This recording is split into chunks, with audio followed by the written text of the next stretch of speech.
বিশ্বের সবচেয়ে রহস্যময় গোয়েন্দা সংস্থার নাম বললে সবার আগে মনে আসে সিআইএ বা মোসাদ। কিন্তু আমাদের এই উপমহাদেশে চুপচাপ, নীরবে, ঠান্ডা শীতল কিন্তু প্রবলভাবে সক্রিয় আছে আরেকটা শক্তিশালী নাম, র, অর্থাৎ রিসার্চ অ্যান্ড অ্যানালাইসিস উইং। আজ বলছি সেই র এর গল্প।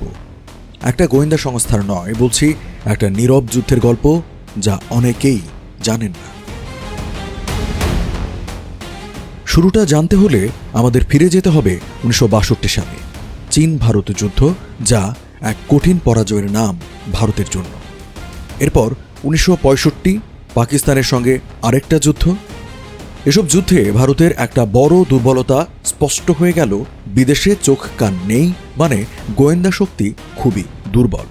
তখন গোয়েন্দার দায়িত্বে ছিল আইবি বা ইন্টেলিজেন্স ব্যুরো, কিন্তু ওটা মূলত দেশের ভেতরের খবরাখবর নিয়ে কাজ করত। বিদেশে নজরদারি করার মতো কাঠামো ছিল না।